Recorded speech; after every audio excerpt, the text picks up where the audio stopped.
Welcome to Suman TV. నేను మీ నవీన్. ప్రస్తుతం మనతో ప్రముఖ spine specialist doctor Satyanarayana Murthy గారు ఉన్నారు, సిటిజన్ హాస్పిటల్స్ నుంచి. హాయ్ సార్, నమస్తే అండి. నమస్తే అండి. సార్, స్కోలియోసిస్, అసలు ఈ స్కోలియోసిస్ అంటే ఏంటి? అదేవిధంగా చాలా మంది కూడా ఈ పుష్ప సినిమా వచ్చిన తర్వాత ఈ రేంజ్లో ఇట్లా పెట్టుకొని ఏమనంటే తగ్గేదేలే అంటుంటారు. అట్లా అంటే మామూలుగా మాకు ఇంటర్నల్గా తెలిసిన దాని ప్రకారం ఏంటంటే, ఆ సినిమా తీసిన తర్వాత అదే పొజిషన్లో అదే పోస్టర్లో ఉన్నప్పుడు ఆ హీరోకి కూడా కొంచెం ఇబ్బంది అయ్యింది అని చెప్పేసి విన్నాము. అసలు దీని గురించి పూర్తి సమాచారం తెలుసుకుందాం. ఇది ఎవరిలో వస్తుంది, దీని లక్షణాలు ఎట్లా ఉంటాయి? స్కోలియోసిస్ అంటే తెలుగులో దాన్ని పార్వసగుని అంటారు.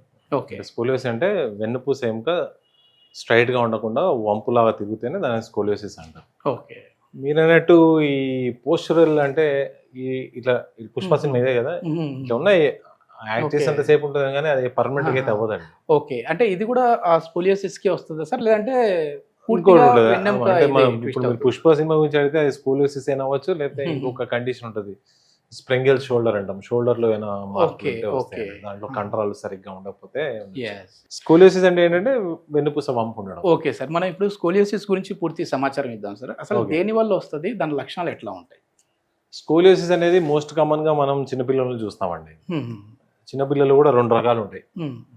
ఒకటి కంజెనిటల్ స్కోలియోసిస్. కంజెనిటల్ స్కోలియోసిస్ అంటే బై బర్తే. మామూలుగా ఎలా అంటే ఇప్పుడు వెన్నుపూస ఎముక మనం ఇది హెడ్, మనం ముందు భాగం నేను చూస్తాం అంటే ఇట్లా ఫ్రంట్ నుంచి చూస్తుంటే వెన్నుపూస ఇది హెడ్ ఇట్లా ఉంటే, ఇది మెడ భాగం ఇక్కడ దాకా వేసుకోండి, ఇదంతా ఛాతి భాగం అనుకోండి. ఛాతి భాగంలో కూడా డార్సల్ స్పైన్ అంటాం, ఇది ఉంటుంది dorsal spine. Okay.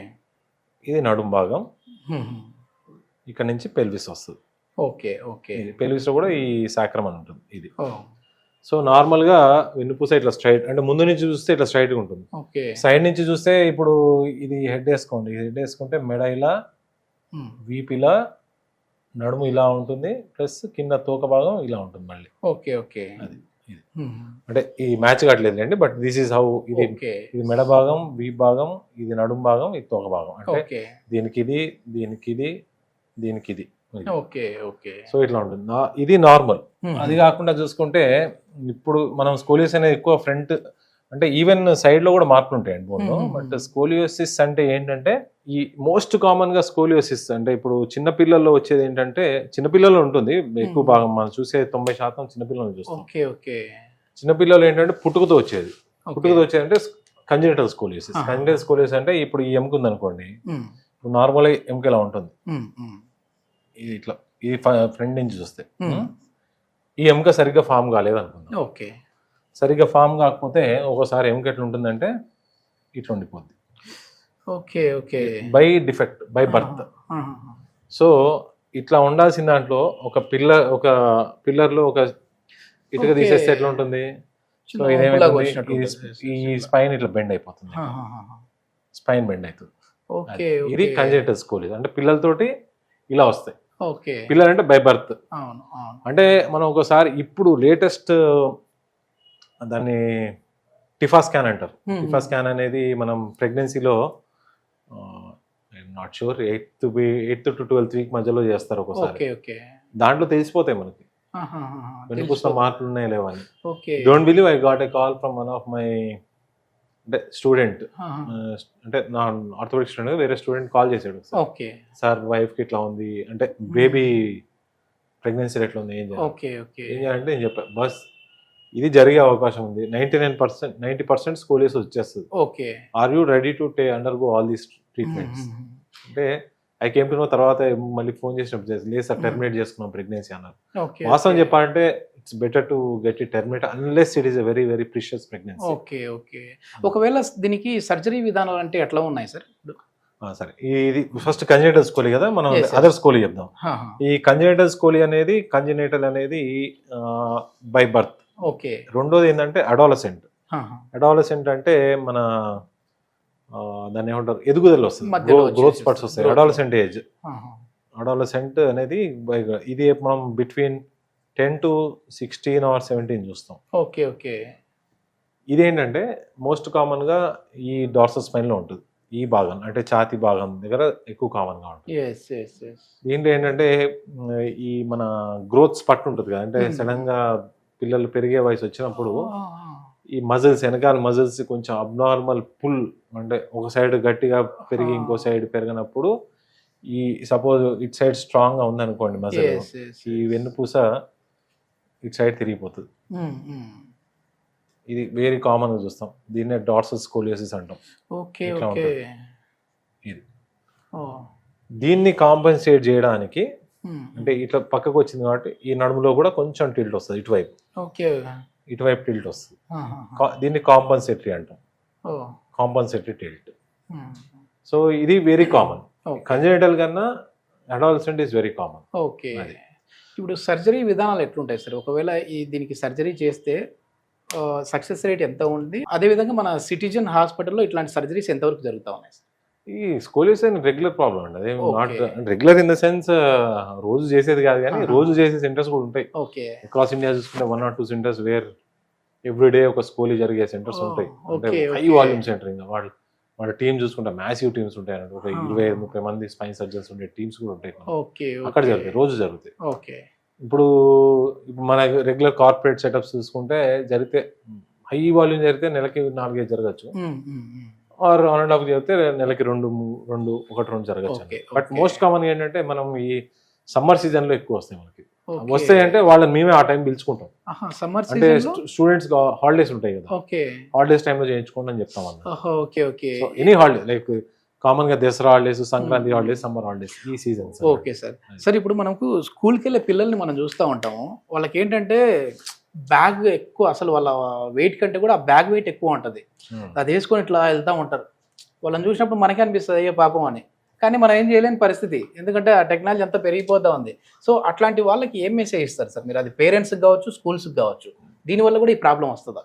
Definitely heavy bags దానివల్ల ఏంటంటే వెన్నుపూస ప్రాబ్లమ్స్ అయితే డెఫినెట్గా వస్తాయి. మామూలుగా స్కోలియోసిస్ స్పెల్లింగ్ స్కోలియోసిస్. ఈ స్కూల్ బ్యాగ్ అన్నారు కదా,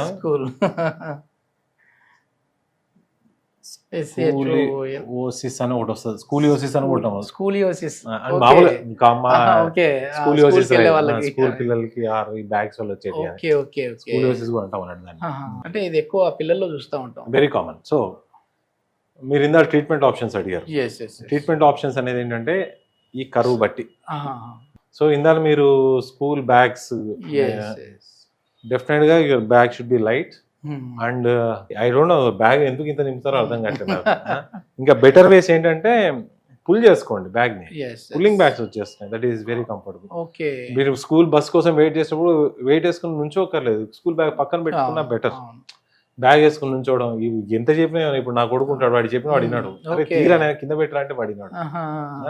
ఇంకా కొంచెం హెవీ పర్సన్, హెవీగా చెబ్బీగా ఉంటే చేయలు పర్లే, కానీ ఈ లీన్ ఉన్న వాళ్ళకి మాత్రం డెఫినెట్లీ వాళ్ళు we should pressurise them. Bag మోయకండి, కింద పెట్టండి. ఎందుకు మోస్తే ఏంటి, కింద పెడితే ఏంటి, ప్రాబ్లం ఏముండదు. So always even school administration కూడా try to minimise the weight of the school bags. వాళ్ళకి కూడా బెటర్, అంటే అవసరం ఉన్న బుక్స్ ఏ తీసుకురావాలి. హోంవర్క్ మాత్రం ఇంటికి పంపించేసేసి క్లాస్ వరకు క్లాస్ లో పెట్టినా సరిపోతుంది. ఎగ్జాక్ట్లీ, అవసరం లేదు అంత బ్యాగ్ మోయించాల్సిన అవసరం లేదు. దీని ట్రీట్మెంట్ విధానం ఎట్లా ఉంది సార్?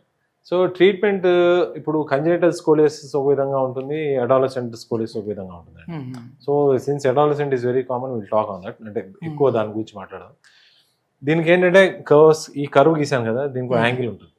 ఒక యాంగిల్ గీస్తాం ఇక్కడి నుంచి ఇక్కడికి. ఇది 30 degrees లేదా లెస్ దాన్ 30 ఉందనుకోండి, వాళ్ళకి అబ్జర్వేషన్ పెట్టడం. అబ్జర్వేషన్ అంటే వాళ్ళని ఎవ్రీ 6 months అబ్జర్వ్ చేస్తాం. సపోజ్ 6 నెలలకు మళ్ళీ వచ్చినప్పుడు ఈ 5 degrees పెరిగిపోయింది అనుకోండి, then he's a candidate for surgery.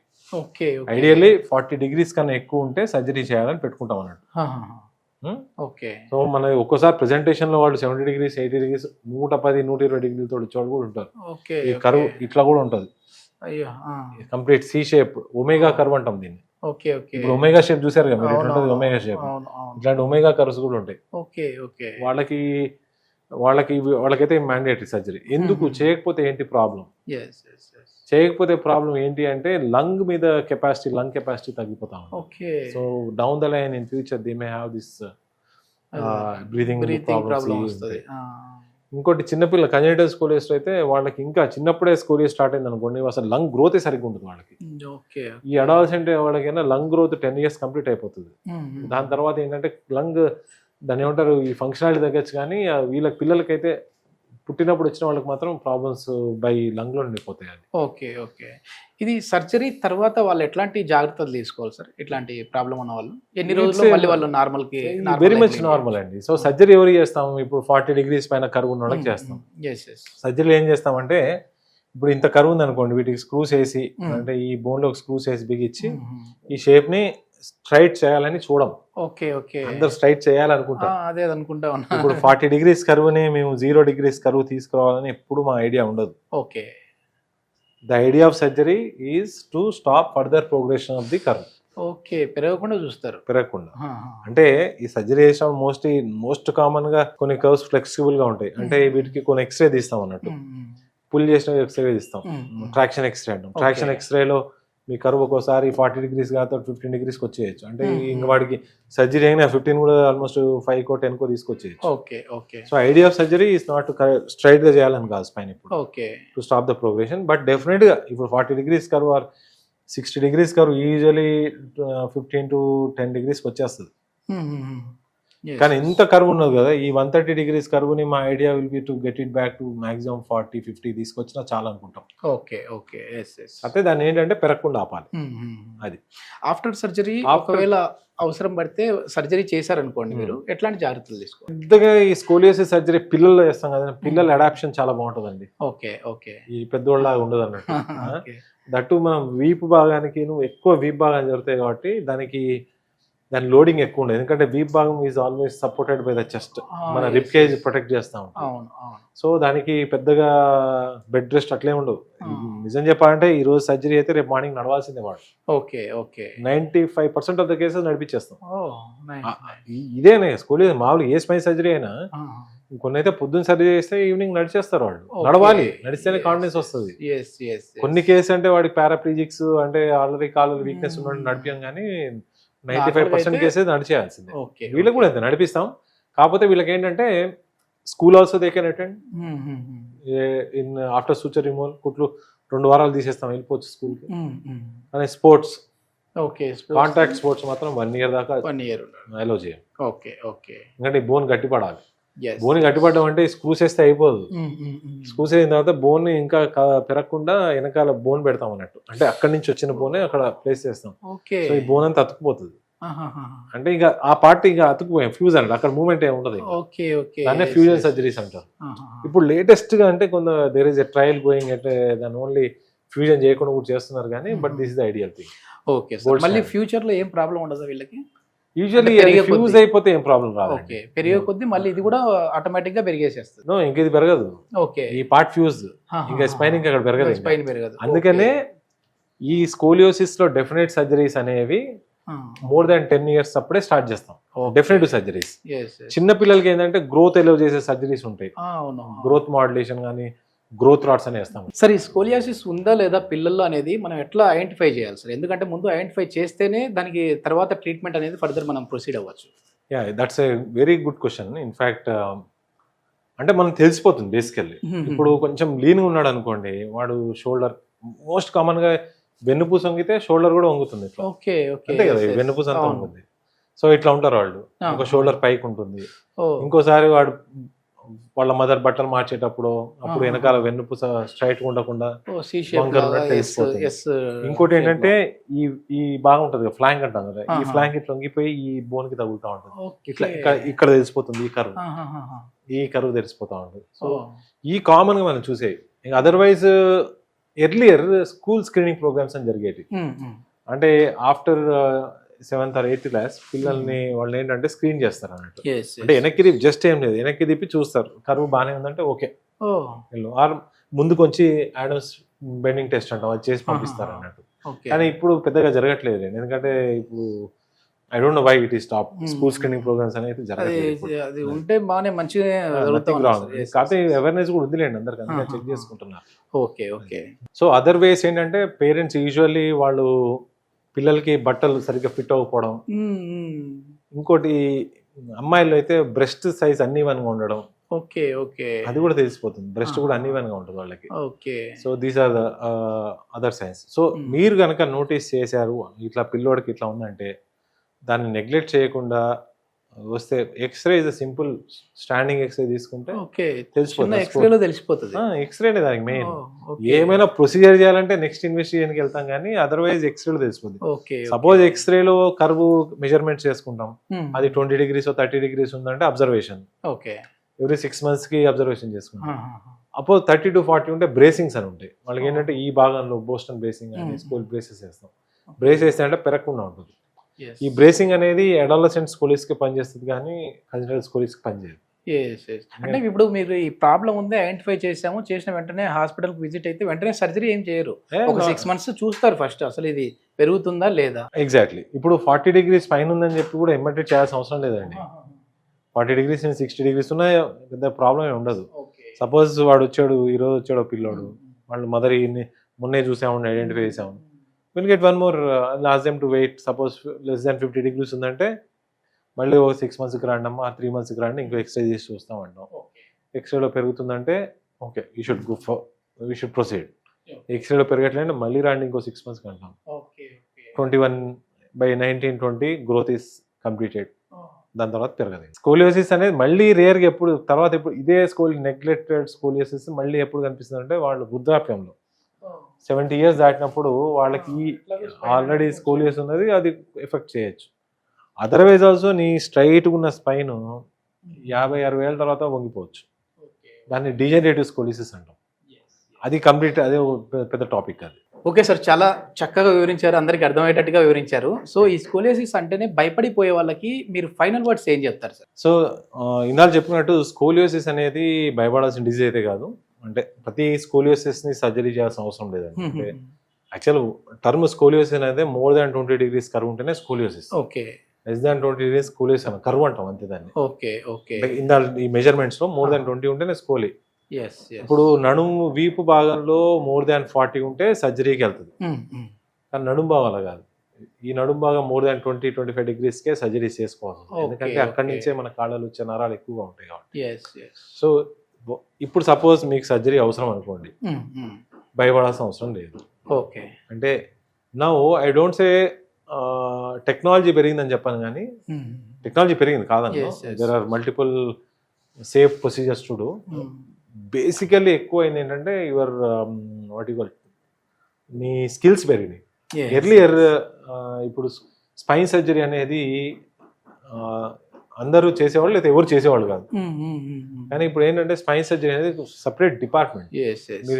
ఆడుతూ అంటే ఇంకా అన్ని వచ్చేసి, కానీ ఇప్పుడు షోల్డర్ కి షోల్డర్, స్పైన్ కి స్పైన్, నీకి నీ మొత్తం. ఇప్పుడు మా దగ్గర కూర్చున్నా అతను షోల్డర్ ప్రాబ్లమ్ వస్తే పక్కన డాక్టర్ గారు చూస్తారు, అక్కడికి వెళ్ళినా చెప్తాను. దాంట్లో మోటం ఏం లేదు. సపోజ్ నేను స్పైన్ లో ట్రైన్ అయ్యాను కాబట్టి సో ఏంటంటే ట్రైనింగ్ పెరిగింది బాగా. Awareness in the orthopaedic surgeons కూడా పెరిగింది. అందుకని సపరేట్ డిపార్ట్మెంట్ ఎస్టాబ్లిష్ చేసుకుని suppose well trained spine surgeons అయితే మీరు భయపడక్కర్లేదు. ఎందుకంటే దానికి ఉన్న మనకి కావాల్సిన సేఫ్టీ పరికరాలు కూడా ఉన్నాయి బాగా. Okay okay. ఒకటి ఏంటంటే బేసికల్లీ న్యూరో మానిటరింగ్ అంటాం. న్యూరో మానిటరింగ్ ఏంటంటే ఈ స్కోలియోసిస్ సర్జరీ చేసినప్పుడు చాలా మంది భయపడేది ఏంటి, కాళ్ళలో నరాల్లో వీక్నెస్ వస్తుంది. ఆ నరాల్లో వీక్నెస్ వస్తుందో లేదో న్యూరో మానిటరింగ్ లో చూసుకోవచ్చు. Okay okay. So scoliosis surgery అంటే భయపడాల్సిన అవసరం లేదు. It is very very very safe.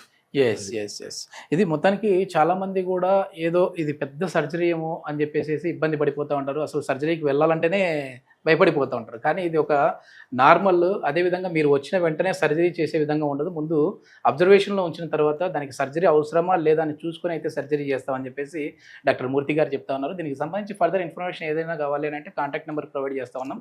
Hospital వారితో మీరు మాట్లాడచ్చు. Thank you sir. Thank you.